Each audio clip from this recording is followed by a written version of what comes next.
صلوا علیہ وآلہ۔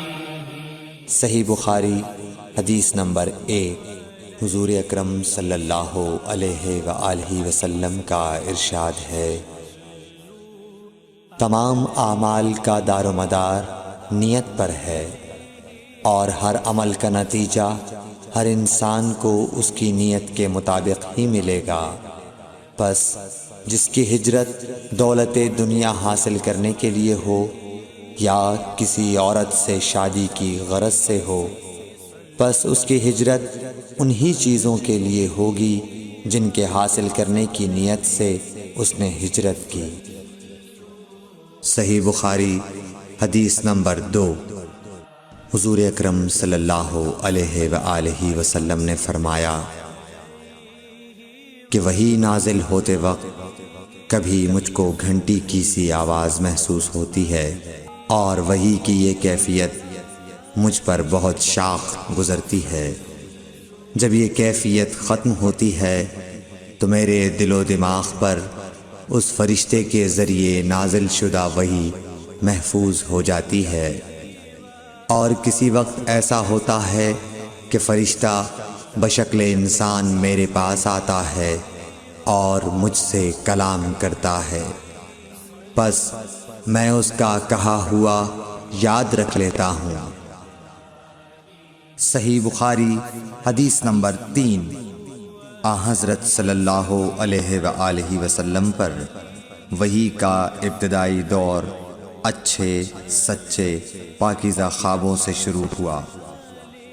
آپ خواب میں جو کچھ دیکھتے وہ صبح کی روشنی کی طرح صحیح اور سچا ثابت ہوتا۔ پھر من جانب قدرت آپ تنہائی پسند ہو گئے، اور آپ نے غار حرا میں خلوت نشینی اختیار فرمائی، اور کئی دن اور رات وہاں مسلسل عبادت اور یاد الہی و ذکر میں مشغول رہنے لگے۔ جب تک گھر آنے کو دل نہ چاہتا توشہ ہمراہ لیے ہوئے وہاں رہتے۔ توشہ ختم ہونے پر ہی اہلیہ محترمہ حضرت خدیجہ رضی اللہ تعالی عنہا کے پاس تشریف لاتے، اور کچھ توشہ ہمراہ لے کر پھر وہاں جا کر خلوت گزین ہو جاتے۔ یہی طریقہ جاری رہا یہاں تک کہ آپ پر حق منکشف ہو گیا، اور آپ غار حرا ہی میں قیام پذیر تھے کہ اچانک حضرت جبرائیل علیہ السلام آپ کے پاس حاضر ہوئے اور کہنے لگے کہ اے محمد پڑھو۔ آپ فرماتے ہیں کہ میں نے کہا کہ میں پڑھنا نہیں جانتا۔ آپ صلی اللہ علیہ وسلم فرماتے ہیں کہ فرشتے نے مجھے پکڑ کر اتنے زور سے بھینچا کہ میری طاقت جواب دے گئی، پھر مجھے چھوڑ کر کہا پڑھو۔ میں نے پھر وہی جواب دیا کہ میں پڑھا ہوا نہیں ہوں۔ اس فرشتے نے مجھ کو نہایت ہی زور سے بھینچا کہ مجھ کو سخت تکلیف محسوس ہوئی، پھر اس نے کہا کہ پڑھ۔ میں نے کہا میں پڑھا ہوا نہیں ہوں۔ فرشتے نے تیسری بار مجھ کو پکڑا اور تیسری مرتبہ پھر مجھ کو بھینچا، پھر مجھے چھوڑ دیا اور کہنے لگا کہ پڑھو اپنے رب کے نام کی مدد سے جس نے پیدا کیا اور انسان کو خون کی پھٹکی سے بنایا۔ پڑھو، اور آپ کا رب بہت ہی مہربانیاں کرنے والا ہے۔ پس یہی آیتیں آپ حضرت جبرائیل علیہ السلام سے سن کر اس حال میں غار حرا سے واپس ہوئے کہ آپ کا دل اس انوکھے واقعے سے کانپ رہا تھا۔ آپ حضرت خدیجہ کے ہاں تشریف لائے اور فرمایا کہ مجھے کمبل اوڑھا دو، مجھے کمبل اوڑھا دو۔ لوگوں نے آپ کو کمبل اوڑھا دیا۔ جب آپ کا ڈر جاتا رہا تو آپ نے اپنی زوجہ محترمہ حضرت خدیجہ رضی اللہ تعالی عنہا کو تفصیل کے ساتھ یہ واقعہ سنایا، اور فرمانے لگے کہ مجھ کو اب اپنی جان کا خوف ہو گیا ہے۔ آپ کی اہلیہ محترمہ حضرت خدیجہ رضی اللہ تعالی عنہا نے آپ کی ڈھارس بندھائی اور کہا کہ آپ کا خیال صحیح نہیں ہے، اللہ کی قسم آپ کو اللہ کبھی رسوا نہیں کرے گا۔ آپ تو اخلاق فاضلہ کے مالک ہیں، آپ تو کنبہ پرور ہیں، بے کسوں کا بوجھ اپنے سر پر رکھتے ہیں، مفلسوں کے لیے آپ کماتے ہیں، مہمان نوازی میں آپ بے مثال ہیں، اور مشکل وقت میں آپ امر حق کا ساتھ دیتے ہیں۔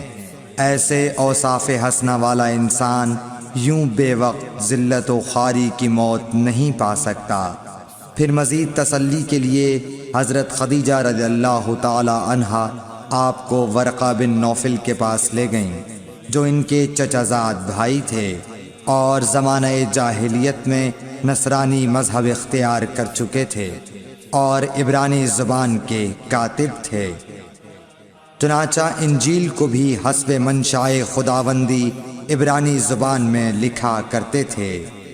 انجیل سریانی زبان میں نازل ہوئی تھی، پھر اس کا ترجمہ عبرانی زبان میں ہوا۔ ورقہ اسی کو لکھتے تھے۔ وہ بہت بوڑھے ہو گئے تھے، یہاں تک کہ ان کی بینائی بھی رخصت ہو چکی تھی۔ حضرت خدیجہ رضی اللہ تعالی عنہا نے ان کے سامنے آپ کے حالات بیان کیے اور کہا کہ اے چچا زاد بھائی، اپنے بھتیجے محمد صلی اللہ علیہ وسلم کی زبانی ذرا ان کی کیفیت سن لیجئے۔ وہ بولے کہ بھتیجے، آپ نے جو کچھ دیکھا ہے اس کی تفصیل سناؤ۔ چنانچہ آپ صلی اللہ علیہ وآلہ وسلم نے از اول تا آخر پورا واقعہ سنایا، جسے سن کر ورقہ بے اختیار ہو کر بول اٹھے کہ یہ تو وہی ناموس معزز رازدان فرشتہ ہے جسے اللہ نے حضرت موسیٰ علیہ السلام پر وحی دے کر بھیجا تھا۔ کاش میں آپ کے اس عہد نبوت کے شروع ہونے پر جواں عمر ہوتا، کاش میں اس وقت تک زندہ رہتا جب کہ آپ کی قوم آپ کو اس شہر سے نکال دے گی۔ رسول کریم صلی اللہ علیہ وآلہ وسلم نے یہ سن کر تعجب سے پوچھا کہ کیا وہ لوگ مجھ کو نکال دیں گے، حالانکہ میں تو ان میں صادق و امین و مقبول ہوں۔ ورقہ بولا، ہاں یہ سب کچھ سچ ہے، مگر جو شخص بھی آپ کی طرح امر حق لے کر آیا، لوگ اس کے دشمن ہی ہو گئے ہیں۔ اگر مجھے آپ کی نبوت کا وہ زمانہ مل جائے تو میں آپ کی پوری مدد کروں گا، مگر ورقہ کچھ دنوں کے بعد انتقال کر گئے۔ پھر کچھ عرصے تک وحی کی آمد موقوف رہی۔ صحیح بخاری حدیث نمبر 4۔ حضور اکرم صلی اللہ علیہ وآلہ وسلم نے وحی کے رک جانے کے زمانے کے حالات بیان فرماتے ہوئے کہا کہ ایک روز میں چلا جا رہا تھا کہ اچانک میں نے آسمان کی طرف ایک آواز سنی اور میں نے اپنا سر آسمان کی طرف اٹھایا۔ کیا دیکھتا ہوں کہ وہی فرشتہ جو میرے پاس غار حرا میں آیا تھا، وہ آسمان و زمین کے بیچ میں ایک کرسی پر بیٹھا ہوا ہے۔ میں اس سے ڈر گیا اور گھر آنے پر میں نے پھر کمبل اوڑھنے کی خواہش ظاہر کی۔ اس وقت اللہ پاک کی طرف سے یہ آیات نازل ہوئیں، اے لحاف اوڑھ کر لیٹنے والے، اٹھ کھڑا ہو اور لوگوں کو عذاب الہی سے ڈرا، اور اپنے رب کی بڑائی بیان کر، اور اپنے کپڑوں کو پاک صاف رکھ اور گندگی سے دور رہ۔ اس کے بعد وہی تیزی کے ساتھ پے در پے آنے لگی۔ صحیح بخاری حدیث نمبر 5۔ رسول اللہ صلی اللہ علیہ وآلہ وسلم نزول قرآن کے وقت بہت سختی محسوس فرمایا کرتے تھے، اور اس کی علامتوں میں سے ایک یہ تھی کہ یاد کرنے کے لیے آپ اپنے ہونٹوں کو ہلاتے تھے۔ ابن عباس رضی اللہ تعالیٰ عنہ نے کہا، میں اپنے ہونٹوں کو ہلاتا ہوں جس طرح آپ ہلاتے تھے۔ سعید کہتے ہیں، میں بھی اپنے ہونٹ ہلاتا ہوں جس طرح ابن عباس رضی اللہ تعالیٰ عنہ کو میں نے ہلاتے دیکھا۔ پھر انہوں نے اپنے ہونٹ ہلائے۔ ابن عباس رضی اللہ تعالیٰ عنہ نے کہا، پھر یہ آیت اتری کہ اے محمد، قرآن کو جلد جلد یاد کرنے کے لیے اپنی زبان نہ ہلاؤ۔ اس کا جمع کر دینا اور پڑھا دینا ہمارا ذمہ ہے۔ حضرت ابن عباس رضی اللہ تعالی عنہ کہتے ہیں، یعنی قرآن آپ صلی اللہ علیہ وآلہ وسلم کے دل میں جمع دینا اور پڑھا دینا ہمارے ذمہ ہے۔ پھر جب ہم پڑھ چکے تو اس پڑھے ہوئے کی اتباع کرو۔ ابن عباس رضی اللہ تعالی عنہ فرماتے ہیں، اس کا مطلب یہ ہے آپ اس کو خاموشی کے ساتھ سنتے رہو، اس کے بعد مطلب سمجھا دینا ہمارے ذمہ ہے۔ پھر یقیناً یہ ہماری ذمہ داری ہے کہ آپ اس کو پڑھو، یعنی اس کو محفوظ کر سکو۔ چنانچہ اس کے بعد جب آپ کے پاس حضرت جبرائیل علیہ السلام وحی لے کر آتے تو آپ توجہ سے سنتے، جب وہ چلے جاتے تو رسول اللہ صلی اللہ علیہ وسلم اس وحی کو اس طرح پڑھتے جس طرح حضرت جبرائیل علیہ السلام نے اسے پڑھا تھا۔ صحیح بخاری حدیث نمبر 6۔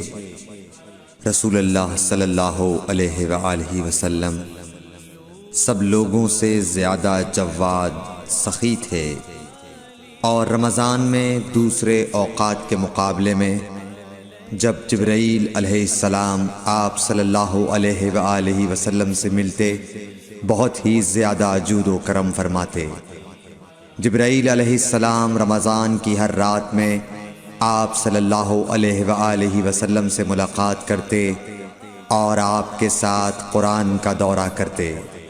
غرض حضرت صلی اللہ علیہ وآلہ وسلم لوگوں کو بھلائی پہنچانے میں بارش لانے والی ہوا سے بھی زیادہ جود و کرم فرمایا کرتے تھے۔ صحیح بخاری حدیث نمبر 7۔ ہرقل شاہ روم نے قریش کے قافلے میں ایک آدمی بلانے کو بھیجا، اور اس وقت یہ لوگ تجارت کے لیے ملک شام گئے ہوئے تھے، اور یہ وہ زمانہ تھا جب رسول اللہ صلی اللہ علیہ وسلم نے قریش اور ابو سفیان سے ایک وقتی عہد کیا ہوا تھا۔ جب ابو سفیان اور دوسرے لوگ ہرقل کے پاس ایلیا پہنچے جہاں ہرقل نے دربار طلب کیا تھا، اس کے گرد روم کے بڑے بڑے لوگ، علماء، وزراء و امراء بیٹھے ہوئے تھے۔ ہرقل نے ان کو اور اپنے ترجمان کو بلوایا، پھر ان سے پوچھا کہ تم میں سے کون شخص مدعی رسالت کا زیادہ قریبی عزیز ہے؟ ابو سفیان کہتے ہیں کہ میں بول اٹھا کہ میں اس کا سب سے زیادہ قریبی رشتہ دار ہوں۔ یہ سن کر ہرقل نے حکم دیا کہ اس ابو سفیان کو میرے قریب لا کر بٹھاؤ اور اس کے ساتھیوں کو اس کی پیٹھ کے پیچھے بٹھا دو۔ پھر اپنے ترجمان سے کہا کہ ان لوگوں سے کہہ دو کہ میں ابو سفیان سے اس شخص یعنی محمد صلی اللہ علیہ وسلم کے حالات پوچھتا ہوں، اگر یہ مجھ سے کسی بات میں جھوٹ بول دے تو تم اس کا جھوٹ ظاہر کر دینا۔ ابو سفیان کا قول ہے کہ خدا کی قسم اگر مجھے یہ غیرت نہ آتی کہ یہ لوگ مجھ کو جھٹلائیں گے تو میں آپ صلی اللہ علیہ وسلم کی نسبت ضرور غلط گوئی سے کام لیتا۔ خیر، پہلی بات جو ہرقل نے مجھ سے پوچھی وہ یہ کہ اس شخص کا خاندان تم لوگوں میں کیسا ہے؟ میں نے کہا وہ تو بڑے اونچے عالی نسب والے ہیں۔ کہنے لگا اس سے پہلے بھی کسی نے تم لوگوں میں ایسی بات کہی تھی؟ میں نے کہا نہیں۔ کہنے لگا اچھا اس کے بڑوں میں کوئی بادشاہ ہوا ہے؟ میں نے کہا نہیں۔ پھر اس نے کہا بڑے لوگوں نے اس کی پیروی اختیار کی ہے یا کمزوروں نے؟ میں نے کہا نہیں، کمزوروں نے۔ پھر کہنے لگا اس کے تابعدار روز بڑھتے جاتے ہیں یا کوئی ساتھی پھر بھی جاتا ہے؟ میں نے کہا نہیں۔ کہنے لگا کیا اپنے اس دعوی نبوت سے پہلے کبھی کسی بھی موقع پر اس نے جھوٹ بولا ہے؟ میں نے کہا نہیں، اور اب ہماری اس سے صلح کی ایک مقررہ مدت ٹھہری ہوئی ہے، معلوم نہیں وہ اس میں کیا کرنے والا ہے۔ ابو سفیان کہتے ہیں میں اس بات کے سوا اور کوئی جھوٹ اس گفتگو میں شامل نہ کر سکا۔ ہرقل نے کہا کیا تمہاری اس سے کبھی لڑائی بھی ہوئی ہے؟ ہم نے کہا کہ ہاں۔ بولا پھر تمہاری اور اس کی جنگ کا کیا حال ہوتا ہے؟ میں نے کہا لڑائی ڈول کی طرح ہے، کبھی وہ ہم سے میدان جنگ جیت لیتے ہیں اور کبھی ہم ان سے جیت لیتے ہیں۔ ہرقل نے پوچھا وہ تمہیں کس بات کا حکم دیتا ہے؟ میں نے کہا وہ کہتا ہے کہ صرف ایک اللہ ہی کی عبادت کرو، اس کا کسی کو شریک نہ بناؤ، اور اپنے باپ دادا کی شرک کی باتیں چھوڑ دو، اور ہمیں نماز پڑھنے، سچ بولنے، پرہیزگاری اور صلہ رحمی کا حکم دیتا ہے۔ یہ سب سن کر پھر ہرقل نے اپنے ترجمان سے کہا کہ ابو سفیان سے کہہ دے کہ میں نے تم سے اس کا نسب پوچھا تو تم نے کہا کہ وہ ہم سے عالی نسب ہے، اور پیغمبر اپنی قوم میں عالی نسب ہی بھیجے جایا کرتے ہیں۔ میں نے تم سے پوچھا کہ دعویٰ نبوت کی یہ بات تمہارے اندر اس سے پہلے کسی اور نے بھی کہی تھی؟ تو تم نے جواب دیا کہ نہیں۔ تب میں نے اپنے دل میں کہا کہ اگر یہ بات اس سے پہلے کسی اور نے کہی ہوتی تو میں سمجھتا کہ اس شخص نے بھی اسی بات کی تقلید کی ہے جو پہلے کہی جا چکی ہے۔ میں نے تم سے پوچھا کہ اس کے بڑوں میں کوئی بادشاہ بھی گزرا ہے تو تم نے کہا کہ نہیں۔ تو میں نے دل میں کہا کہ ان کے بزرگوں میں سے کوئی بادشاہ ہوا ہوگا تو کہہ دوں گا کہ وہ شخص اس بہانے اپنے آباء و اجداد کی بادشاہت اور ان کا ملک دوبارہ حاصل کرنا چاہتا ہے۔ اور میں نے تم سے پوچھا کہ اس بات کے کہنے یعنی پیغمبری کا دعویٰ کرنے سے پہلے تم نے کبھی اس کو دروغ گوئی کا الزام لگایا ہے؟ تم نے کہا کہ نہیں۔ تو میں نے سمجھ لیا کہ جو شخص آدمیوں کے ساتھ دروغ گوئی سے بچے وہ اللہ کے بارے میں کیسے جھوٹی بات کہہ سکتا ہے۔ اور میں نے تم سے پوچھا کہ بڑے لوگ اس کے پیرو ہوتے ہیں یا کمزور آدمی؟ تم نے کہا کمزوروں نے اس کی اتباع کی ہے۔ تو دراصل یہی لوگ پیغمبروں کے متبعین ہوتے ہیں۔ اور میں نے تم سے پوچھا کہ اس کے ساتھی بڑھ رہے ہیں یا کم ہو رہے ہیں؟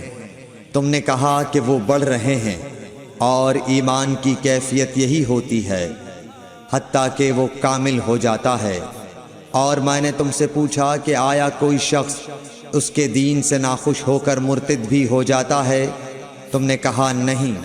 تو ایمان کی خاصیت بھی یہی ہے، جن کے دلوں میں اس کی مسرت رچ بس جائے وہ اس سے لوٹا نہیں کرتے۔ اور میں نے تم سے پوچھا کہ آیا وہ کبھی عہد شکنی کرتے ہیں؟ تم نے کہا نہیں۔ پیغمبروں کا یہی حال ہوتا ہے، وہ عہد کی خلاف ورزی نہیں کرتے۔ اور میں نے تم سے کہا کہ وہ تم سے کس چیز کے لیے کہتے ہیں؟ تم نے کہا کہ وہ ہمیں حکم دیتے ہیں کہ اللہ کی عبادت کرو، اس کے ساتھ کسی کو شریک نہ ٹھہراؤ، اور تمہیں بتوں کی پرستش سے روکتے ہیں، سچ بولنے اور پرہیزگاری کا حکم دیتے ہیں۔ لہٰذا اگر یہ باتیں جو تم کہہ رہے ہو سچ ہیں تو ان قریب وہ اس جگہ کا مالک ہو جائے گا کہ جہاں میرے یہ دونوں پاؤں ہیں۔ مجھے معلوم تھا کہ وہ پیغمبر آنے والا ہے، مگر مجھے یہ معلوم نہیں تھا کہ وہ تمہارے اندر ہوگا۔ اگر میں جانتا کہ اس تک پہنچ سکوں گا تو اس سے ملنے کے لیے ہر تکلیف گوارا کرتا۔ اگر میں اس کے پاس ہوتا تو اس کے پاؤں دھوتا۔ ہرقل نے رسول اللہ صلی اللہ علیہ وسلم کا وہ خط منگایا جو آپ نے وحیہ کلبی رضی اللہ تعالیٰ عنہ کے ذریعے حاکم بصرہ کے پاس بھیجا تھا، اور اس نے وہ ہرقل کے پاس بھیج دیا تھا۔ پھر اس کو پڑھا تو اس میں لکھا تھا، اللہ کے نام کے ساتھ جو نہایت مہربان اور رحم والا ہے۔ اللہ کے بندے اور اس کے پیغمبر محمد صلی اللہ علیہ وسلم کی طرف سے یہ خط ہے شاہ روم کے لیے۔ اس شخص پر سلام ہو جو ہدایت کی پیروی کرے۔ اس کے بعد میں آپ کے سامنے دعوت اسلام پیش کرتا ہوں۔ اگر آپ اسلام لے آئیں گے تو دین و دنیا میں سلامتی نصیب ہوگی، اللہ آپ کو دوہرا ثواب دے گا، اور اگر آپ میری دعوت سے روگردانی کریں گے تو آپ کی رعایا کا گناہ بھی آپ ہی پر ہوگا۔ اور اے اہل کتاب، ایک ایسی بات پر آ جاؤ جو ہمارے اور تمہارے درمیان یکساں ہے، وہ یہ کہ ہم اللہ کے سوا کسی کی عبادت نہ کریں اور کسی کو اس کا شریک نہ ٹھہرائیں، اور نہ ہم میں سے کوئی کسی کو خدا کے سوا اپنا رب بنائے۔ پھر اگر وہ اہل کتاب اس کتاب سے منہ پھیر لیں تو مسلمانوں تم ان سے کہہ دو کہ تم مانو یا نہ مانو، ہم ایک خدا کے اطاعت گزار ہیں۔ ابو سفیان کہتے ہیں جب ہرقل نے جو کچھ کہنا تھا کہہ دیا اور خط پڑھ کر فارغ ہوا تو اس کے ارد گرد بہت شور و غوغا ہوا، بہت سی آوازیں اٹھیں اور ہمیں باہر نکال دیا گیا۔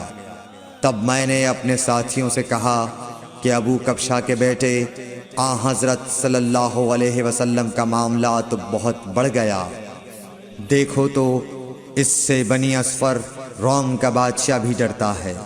مجھے اس وقت سے اس بات کا یقین ہو گیا کہ حضور صلی اللہ علیہ وسلم ان قریب غالب ہو کر رہیں گے، حتیٰ کہ اللہ نے مجھے مسلمان کر دیا۔ راوی کا بیان ہے کہ ابن ناطور ایلیا کا حاکم ہرقل کا مصاحب اور شام کے نصارہ کا لاٹ پادری بیان کرتا تھا کہ ہرقل جب ایلیا آیا ایک دن صبح کو پریشان اٹھا تو اس کے درباریوں نے دریافت کیا کہ آج ہم آپ کی حالت بدلی ہوئی پاتے ہیں، کیا وجہ ہے؟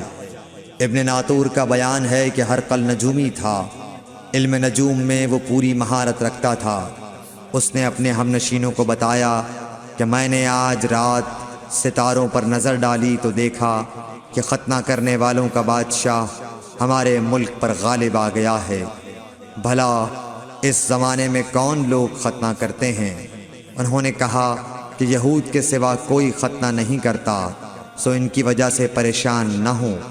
سلطنت کے تمام شہروں میں یہ حکم لکھ بھیجیے کہ وہاں جتنے یہودی ہوں سب قتل کر دیے جائیں۔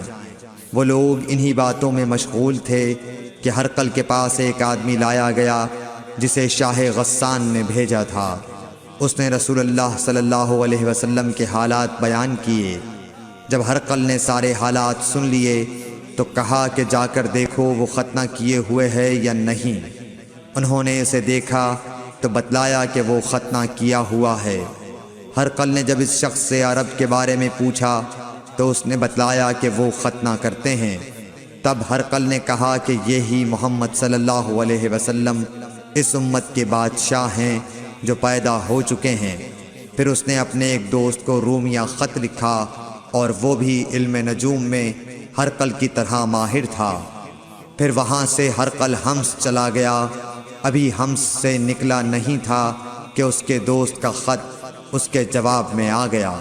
اس کی رائے بھی حضور صلی اللہ علیہ وسلم کے ظہور کے بارے میں ہرقل کے موافق تھی کہ محمد صلی اللہ علیہ وسلم واقعی پیغمبر ہیں۔ اس کے بعد ہرقل نے روم کے بڑے آدمیوں کو اپنے حمص کے محل میں طلب کیا اور اس کے حکم سے محل کے دروازے بند کر لیے گئے۔ پھر وہ اپنے خاص محل سے باہر آیا اور کہا، اے روم والو، کیا ہدایت اور کامیابی میں کچھ حصہ تمہارے لیے بھی ہے؟ اگر تم اپنی سلطنت کی بقا چاہتے ہو تو پھر اس نبی صلی اللہ علیہ وسلم کی بیعت کر لو اور مسلمان ہو جاؤ۔ یہ سننا تھا کہ پھر لوگ وحشی گدھوں کی طرح دروازوں کی طرف دوڑے، مگر انہیں بند پایا۔ آخر جب ہرقل نے اس بات سے ان کی یہ نفرت دیکھی اور ان کے ایمان لانے سے مایوس ہو گیا تو کہنے لگا کہ ان لوگوں کو میرے پاس لاؤ۔ جب وہ دوبارہ آئے تو اس نے کہا، میں نے جو بات کہی تھی اس سے تمہاری دینی پختگی کی آزمائش مقصود تھی، سو وہ میں نے دیکھ لی۔ تب یہ بات سن کر وہ سب کے سب اس کے سامنے سجدے میں گر پڑے اور اس سے خوش ہو گئے۔ بالآخر ہرقل کی آخری حالت یہی رہی۔ صحیح بخاری حدیث نمبر 8۔ رسول اللہ صلی اللہ علیہ وسلم نے فرمایا، اسلام کی بنیاد 5 چیزوں پر قائم کی گئی ہے۔ اول گواہی دینا کہ اللہ کے سوا کوئی معبود نہیں اور بے شک حضرت محمد صلی اللہ علیہ وسلم اللہ کے سچے رسول ہیں، اور نماز قائم کرنا اور زکوٰۃ ادا کرنا اور حج کرنا اور رمضان کے روزے رکھنا۔ صحیح بخاری حدیث نمبر 9۔ نبی کریم صلی اللہ علیہ وآلہ وسلم نے فرمایا کہ ایمان کی 60 سے کچھ اوپر شاخیں ہیں، اور حیا شرم بھی ایمان کی ایک شاخ ہے۔ صحیح بخاری حدیث نمبر 10۔ حضرت محمد مصطفیٰ صلی اللہ علیہ وآلہ وسلم نے فرمایا، مسلمان وہ ہے جس کی زبان اور ہاتھ سے مسلمان بچے رہیں، اور مہاجر وہ ہے جو ان کاموں کو چھوڑ دے جن سے اللہ نے منع فرمایا۔